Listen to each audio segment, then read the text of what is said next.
Hello guys, welcome back to our channel. Room checkout చేసేసి కాంచీపురం వెళ్ళడానికి మేమైతే అరుణాచలం బస్ స్టాప్కి అయితే వచ్చామండి. అరుణాచలం బస్ స్టాప్కి వచ్చి కాంచీపురం బస్సు చూడడం అయితే జరిగింది. అయితే ఇక్కడ మనము ఏ బస్ పైన చూసినా తమిళంలోనే రాసి ఉంటుంది. సో మనము ఇక్కడ ఎవరైనా అడిగి లేదా ఇన్ఫర్మేషన్ సెక్షన్లో ఇన్ఫర్మేషన్ తీసుకొని మనం బస్సు ఎక్కాలి. సో మేమైతే చాలాసేపు అయితే వెయిట్ చేసాం. 20 minutesకి ఒక బస్సు అయితే ఉంటుందంట కాంచీపురానికి. సో కాంచీపురం బస్సు వచ్చేంత వరకు మేమైతే బస్ స్టాప్లో వెయిట్ చేసాము. ఒక 20 minutes వెయిట్ చేసిన తర్వాత కాంచీపురం బస్సు అయితే వచ్చిందండి. సో మేము బస్సు రాగానే కాంచీపురానికి వెళ్ళడానికి అయితే బస్సు అయితే ఎక్కాము. అరుణాచలం నుంచి కాంచీపురానికి 2.5 hours జర్నీ అయితే ఉంటుందండి. సో ఇక్కడ నుండి కాంచీపురానికి ఈచ్ పర్సన్కి వచ్చి బస్సులో అయితే 101 rupees టికెట్ అయితే తీసుకుంటున్నారు.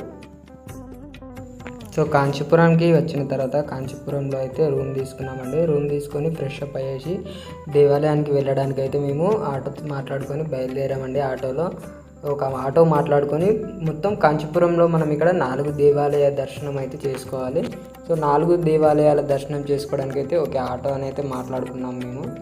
సో ఆటోలో వెళ్తూ ఇన్ఫర్మేషన్ తీసుకుంటూ ఆటో డ్రైవర్ దగ్గర మాకు వచ్చిరని తమిళ భాషలో మాట్లాడుతూ మేమైతే దేవాలయానికి బయలుదేరామండి. ఫస్ట్ అయితే మనము విష్ణుకంచికి అయితే బయలుదేరాము. విష్ణుకంచి అంటే విష్ణుకంచికి మరొక పేరు ఏకాంబరేశ్వర దేవాలయం అన్నమాట. సో ఫస్ట్ ఏకాంబరేశ్వర దేవాలయానికి అయితే వెళ్ళాము. ఏకాంబరేశ్వర దేవాలయంకి వెళ్ళిన తర్వాత అక్కడి నుంచి మళ్ళీ కంచి కామాక్షి దేవాలయానికి అయితే వచ్చామండి. కంచి కామాక్షి దేవాలయం అయిపోయిన తర్వాత కంచి కామాక్షి నుంచి మనము చిత్రగుప్త దేవాలయానికి అయితే వెళ్ళాము. చిత్రగుప్త దేవాలయానికి వెళ్ళిన తర్వాత మనం అక్కడ నుంచి లాస్ట్ చివరగా వరదరాజు పెరమాన్లు దేవాలయంకి వెళ్ళాము. వరదరాజు పెరమాన్లకే మరొక పేరు విష్ణుకంచిగా ప్రసిద్ధి. సో మనము అయితే ఫస్ట్ శివకంచికి అయితే వెళ్తున్నాము. అదే ఏకాంబరేశ్వర దేవాలయం అని చూస్తున్నట్టయితే మనం శివకంచి దేవాలయం అయితే వచ్చేసాము. సో మనం చూసుకుంటే శివకంచి, కంచి కామాక్షి టెంపుల్, ఇంకా చిత్రగుప్త దేవాలయం అయితే మనకు 2 kilometers రేడియస్లోనే ఉంటాయండి. కాకపోతే మనకు వరదరాజు పెరమాన్లు టెంపుల్ మాత్రము కంచి కామాక్షి టెంపుల్ నుంచి ఈ 3 దేవాలయాల నుంచి 6 kilometers దూరంలో ఉంటుంది విష్ణుకంచి. సో మనమైతే ఇప్పుడు శివకంచికి అయితే వచ్చాము. సో చూస్తున్నారు కదండి, ఈ గోపురం చాలా పొడవుగా ఉంది కదా. సో చాలా ఎత్తుగా ఉందన్నమాట.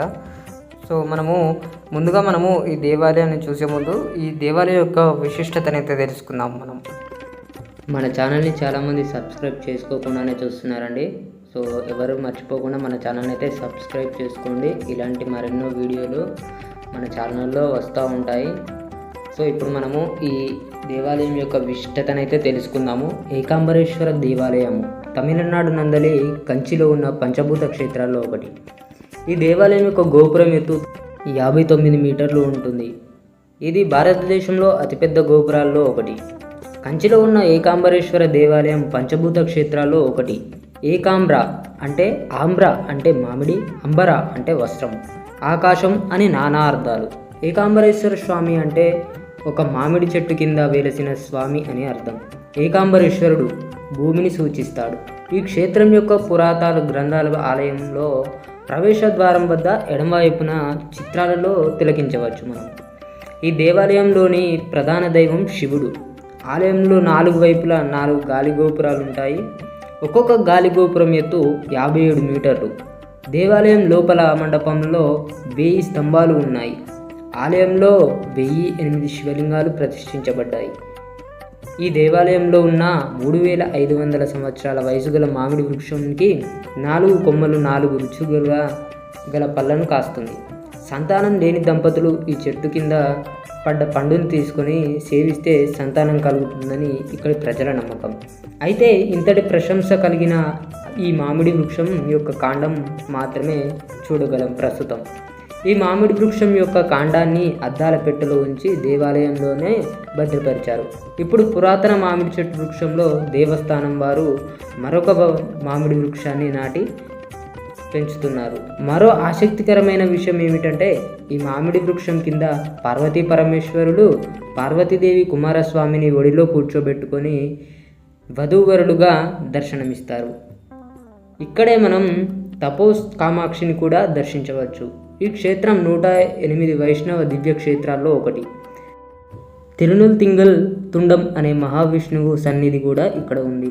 ఇతిహాసం ప్రకారం పార్వతీదేవి ఇక్కడ ఉన్న మామిడి వృక్షం కింద తపస్సు చేసిందని, శివుడు పార్వతిని పరీక్షించదలిచి అగ్నిని పంపించాడని, అప్పుడు పార్వతి విష్ణువుని ప్రార్థించగా విష్ణువు అగ్నిని చల్లార్చడానికి శివుని తల మీద ఉన్న చంద్రుణ్ణి చల్లని కిరణాలు ప్రసరింపజేశాడని కథ ఉంది.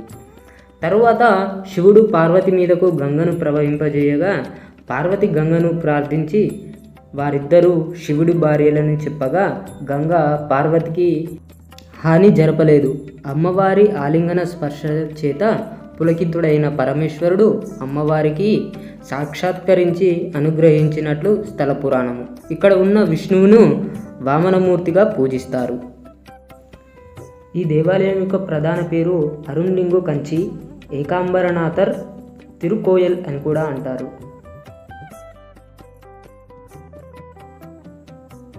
ప్రధాన దైవము ఏకాంబరనాథర్ శివుడు. నిర్మాణ శైలి సంస్కృతి ప్రకారము ద్రావిడ నిర్మాణ శైలి అని అంటారు. ఇతిహాసం ప్రకారము ఈ దేవాలయాన్ని పల్లవులు లేదా చోళరాజులు నిర్మించారని. సో చూస్తున్నారు కదండి, దీనినే ఆలయ కాంపౌండ్లు అని అంటారనమాట. మీకు ఎడమవైపు చూస్తున్నట్టయితే మీకు శివలింగాలు అయితే దర్శనమిస్తాయి.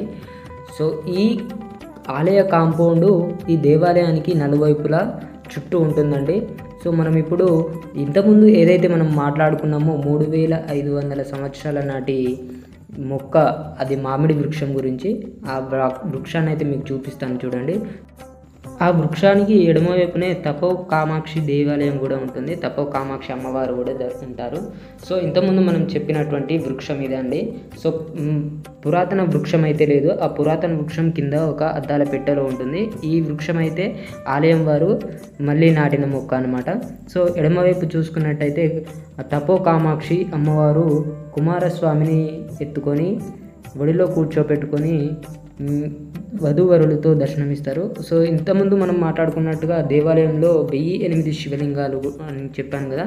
సో ఇవి చూస్తున్నారు కదా, ఎడమ వైపున మనకు 1008 శివలింగాలు అయితే దర్శనమిస్తాయి.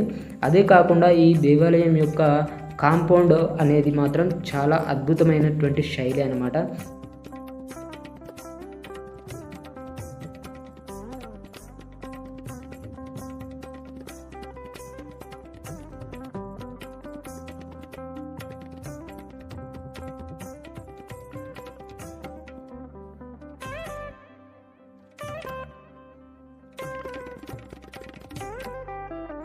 ఇక్కడ ఏకాంబరేశ్వర దేవాలయం యొక్క దర్శనం అయితే అయిపోయిందండి.